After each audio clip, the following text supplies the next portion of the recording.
Good morning, ladies and gentlemen. Thank you so much for joining me this morning.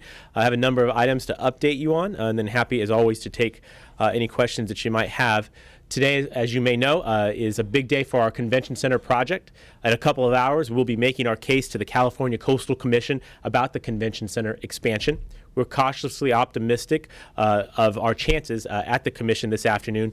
It is one of our final hurdles to expanding our convention center. We'll have a broad coalition of supporters at the hearing. Labor groups, hoteliers, downtown residents, you name it, they'll be there.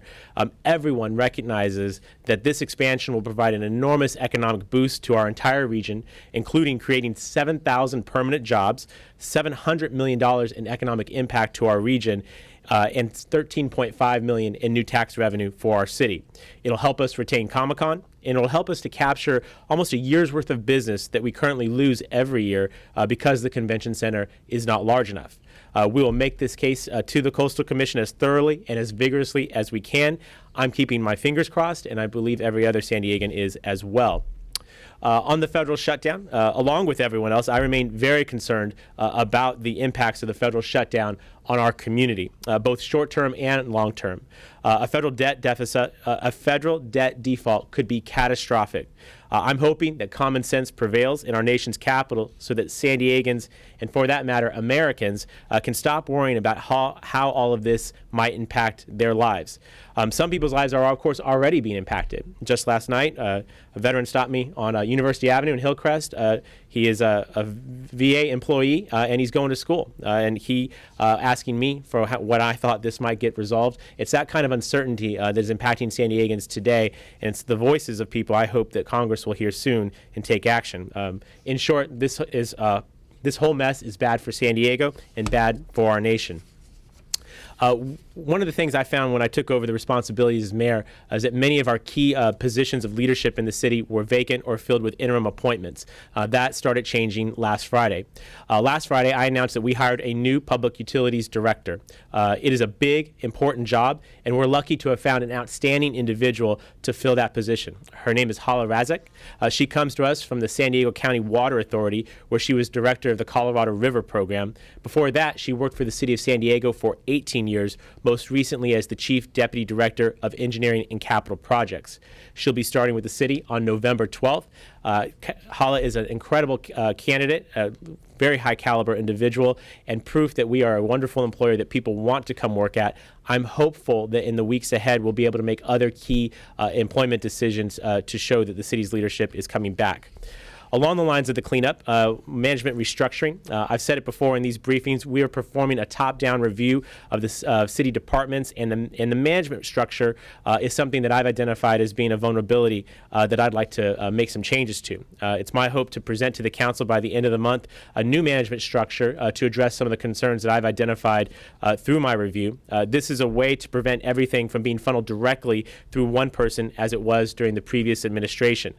This plan that I'll propose to the council has been vetted closely with Walt Eckert and Scott Chadwick.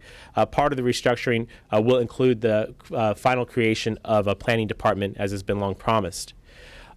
Lastly, in terms of cleanup news, boards and commissions, we are doing our best to fill the scores of vacancies that we inherited from the Filner administration. We have a situation where there are certain boards that literally cannot meet and conduct city business because they don't have enough members to actually achieve a quorum. Every week, I've been sending a memo to the City Council requesting nominations for vacancies for up to 4 different boards or commissions. I share this with you because we are interested in San Diegans who might want to serve their community to apply. I'd encourage them to contact my office, speak with Molly Chase. My hope is that we can have most of these vacancies filled by March. Lastly, yesterday I joined with a number of tourism leaders to promote Kids Free in October. This is a promotion of many of our local museums, attractions, and other tourist destinations, including hotels and restaurants, to allow young people in San Diego the opportunity to enjoy those attractions for free.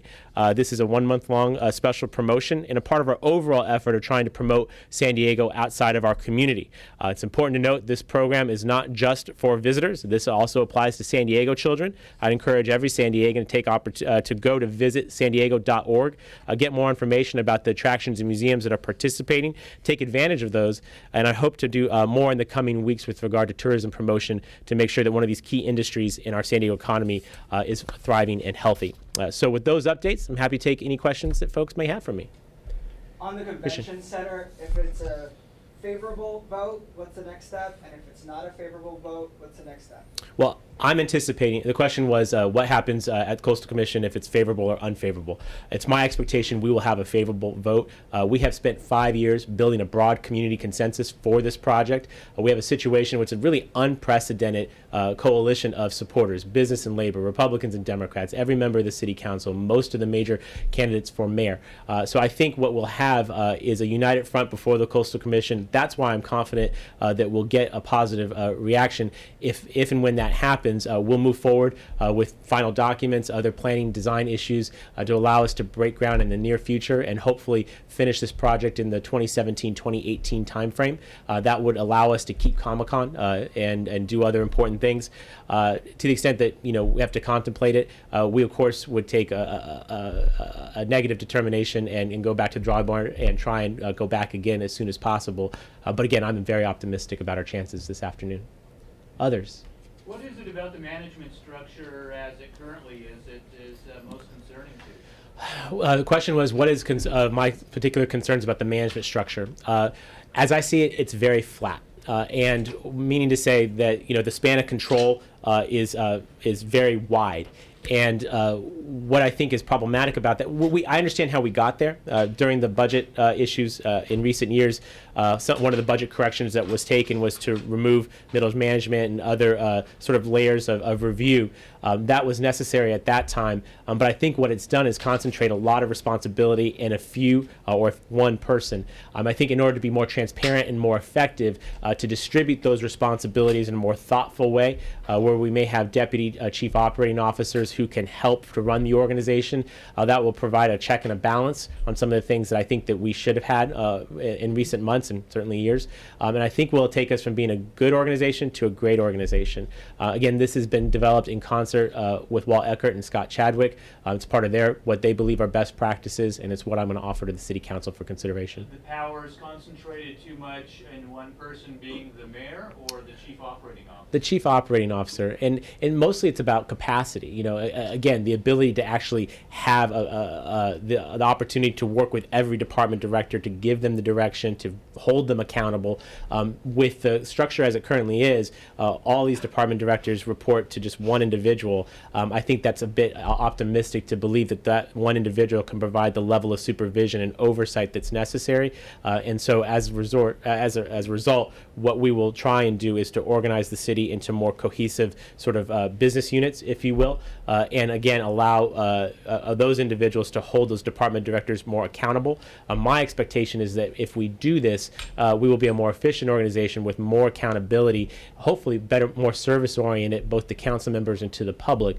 And I think that's one of the reasons why you'll see the council support this. You're codifying the delegation of authority, basically. No, that would remain the same. We're not stripping the mayor of any power. What we're trying to do is reorganize the operation to be what I think would be more effective. Again, I think the current structure was really a reflection of budgetary decisions in recent years. I understand those, but I think the Filner administration exposed some of the challenges of having such a flat organization with so much responsibility in one individual. What we need to do is create a structure, again, that I think is more resilient, more transparent, more accountable. So does that mean more positions? You said you wanted to fill some vacancies, or does that mean some layoffs or getting rid of some positions that are in place? No, I think if anything, this may be a handful, a very limited number of new positions. My request to staff is to do that within our existing budget authority. But again, the eye is less to heads or cost, but more about accountability.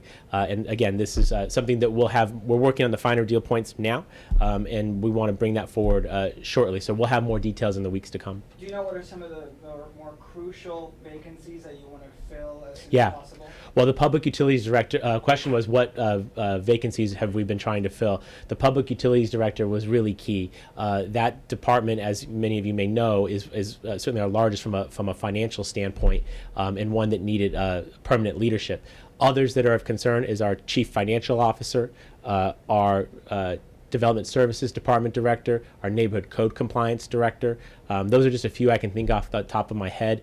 We just, during the previous administration, lost a number of key senior individuals, and we have to replace them quickly so that there is leadership that the staff can take direction from, and individuals who we know will be there for a long run. Many of those positions are filled with interim appointments now, and they're individuals who are sort of stepping up and filling the void, but we need permanent appointments in those positions, again, to move those organizations, those department units forward.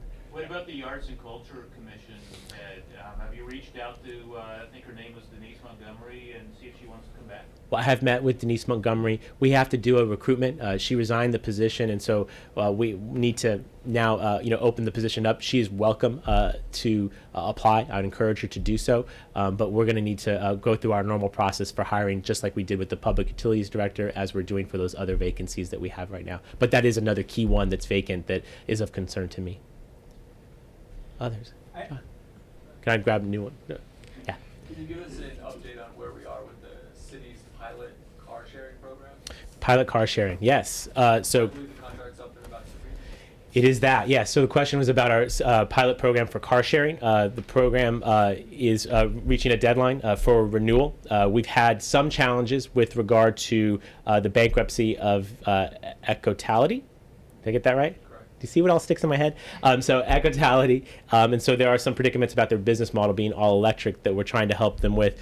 I'm a big fan of the car sharing program. I think it's been incredibly successful. I know that San Diegans agree with me. I understand there's roughly 15,000 people who are subscribers of this car sharing program. So we need to keep it going. There are some legal concerns that we have about competitively bidding and whether or not we want to handle this as an RFP or as a city franchise. But we're working through those issues, but I'm committed to making sure that we have this very important transportation option available to San Diegans. Have we been fully reimbursed by Car2Go over the last 2 years under the pilot program, which was supposed to cost the city no money, as I understand? The question was, have we been fully reimbursed by Car2Go? I don't know the answer to that question, but I'll be happy to follow up with you. Okay. And then, as I understand, it was a 2-year pilot program with an option to extend for a 3rd year under the assumption that we would go to RFP. Is the city now looking at a different option?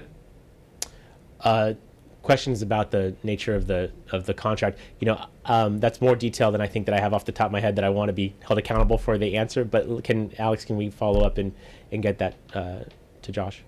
Okay. Sorry, we'll get that for you. This is something I've been briefed on a couple times, and it is an important issue. We are trying to build a transportation infrastructure in San Diego that provides choice to commuters. With the introduction of car sharing just a short while ago, it has been a wild success. We're looking to actually replicate that with bike sharing, and so I'm committed to making sure that we have this in San Diego. There are some contractual obligations, purchasing and contracting issues, but I'm confident that we can work through those and maintain some form of this in the city. And I appreciate Car2Go. They have been wonderful partners with the city, really coming in with an innovative model that is all electric, the first of its kind. And we want to, again, keep that level of innovation going. But let's get you some of those more specifics. I think we do have answers to some of that. Others, Christian, you had another? Police retention. There was Yes. a lot of talk about that earlier in the week. I know yesterday there was a new report where you guys got updated and discussed the issue. So it's still 8 every month that are leaving. How serious is the issue? And if you could explain in simple terms, what is the city doing right now to address it? Sure. So questions about police retention. This has been a front of mind concern, obviously mostly within the mayoral campaign, but this has been an issue for the city council for some time. We have a situation where we have talented officers who are being trained by the city of San Diego, by San Diego taxpayers' expense, and then being recruited to other jurisdictions, both locally and elsewhere, through recruitment bonuses, better pay structure, better benefit packages.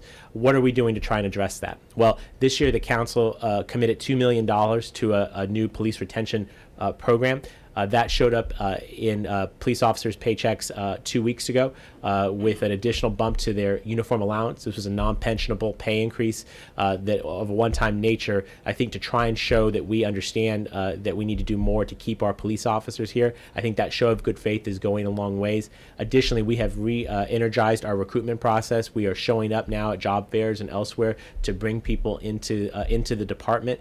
This by no means is enough. We have to do more. The predicament, of course, is whether or not we can afford to do that. I know that some council members have mentioned the desire to reopen the labor contract. I don't support doing that. We've just completed a 5-year labor agreement with the Police Officers Association, but I think that there are efforts like the retention, uniform allowance that we just provided, that I think we can do in future years, finances allowing, to again keep these talented individuals in San Diego. This is a predicament that I think that we'll have to be dealing with for some time now, and it's a front of mind concern. Other things on that? I know this is an important issue. Others? Yeah. Are you going to endorse any of the mayoral candidates? Question is if I'm going to be endorsing the mayoral campaign. I don't have no intention of endorsing in the primary. I may in the general election. You have maybe a lot of people may not realize you really just have a few months left as interim mayor. What would you say are going to be the 2 or 3 top priorities in your time? Sure. So what am I going to do with the next few months? So I anticipate being here until about February, March. And so that's not insignificant, certainly in city time. These are very long days. I think what we've already done is successfully open our new central library. Today, when we get approval for the Convention Center Phase 3 expansion, that will be a big deal. The management restructuring, I think, is an important long-term issue for the viability of the city. In January or thereabouts, we'll offer a $100 million infrastructure bond for road repair, sidewalk repair, and to fix up city facilities throughout San Diego. And there'll be other things along the way. You're going to see me move forward with the plastic bag reduction ordinance. Try and codify and allow for the legal operation of food trucks on private property, of medical marijuana dispensaries in key locations. So there's a lot of stuff that we're going to do. But of course, the most important thing that I think I can do is to clean up the mess that was left for me when I assumed these responsibilities, and be able to turn over the mayor's office to the next individual better than I found it. I think we're well on our way to doing that, and I expect to be successful in doing that by March. James, you had something? The Barrio Logan plan Yeah. Is back on City Council docket on Tuesday or Wednesday. Is that just a standard second reading, or is there some other purpose for it? The question about the Barrio Logan plan in the second reading, that's just what we normally do. We often have to vote on things twice to say that we really mean it, and we really mean it. The Barrio Logan plan is good for Barrio Logan. I think it's good for San Diego. It's a part of our overall plan to update neighborhood plans that are outdated and a cause of some conflict throughout the community, not just in Barrio Logan, but in my council district and other folks' council districts. Naturally, there has been some controversy with some of our business interests in Barrio Logan about whether or not this plan would be detrimental to jobs in the economy. I don't believe that it is. I think what we created was a reasonable compromise where industrial uses could move to the south and to the east of that community, freeing up to the south and to the west of that community, freeing up residential areas where they, in many cases, currently exist alongside industrial uses. And lastly, just sort of connecting back to the federal shutdown, in terms of existential threats to our very important shipbuilding industry, I think federal sequestration, I think the federal shutdown, and the potential for not lifting the debt ceiling are far greater threats to our shipbuilding industry than the Barrio Logan plan and 9 blocks in that neighborhood. And that's why I continue to support the plan that the council approved. On Thursday, last Thursday, you talked about the sewage water permit. Yes. What's the update on that? Well, it's just been a week, so questions about the Point Loma Wastewater facility, correct? And what we're doing with that. I had a series of really successful meetings in Washington, D.C. When I was back there last week. Obviously, our federal government, particularly the Environmental Protection Agency, is key in our effort, in our ability to continue to operate at Point Loma. What we're going to try and do, and the hiring of our new public utilities director is key in making this happen. Now we have an initiative owner here at the city that I can hold accountable for making sure that we solve this particular problem. What we want to do is create a solution there that helps reduce our outflow of sewage into the Pacific Ocean, but also actually increases our water inventory. And I think that that's the path that we'll pursue. We're doing that in close concert with environmental stakeholders. And so now that HALA's on board, now that we've had those good meetings in Washington, D.C., I think you'll start seeing more concrete steps taken so that by 2015, when our permit expires, we'll have a feasible plan, one that's realistic and financially possible for the city to deploy, ready to go by then. So we have a little bit of time time, but we're working on it aggressively now. Joshua? One more quick question. Yeah. Last question. Okay. Sure. It recently came to our attention that Development Services Department permitted another Jack in the Box downtown that seems in direct conflict with the neighborhood plan. What kind of progress have we made on that in terms of cleaning up those types of situations? So questions about Jack in the Box? Or any Yes. No, I'm kidding. permit that It's conflicts with? on the list of things I was thinking I was going to work on a lot as interim mayor. It's interesting. But anyway, yes, the previously conforming uses. And we had a situation where Jack in the Box, and this is possible under our code, I think utilized a loophole that exists that basically says something is a remodel when I think any reasonable individual would look at it and say it was a complete teardown.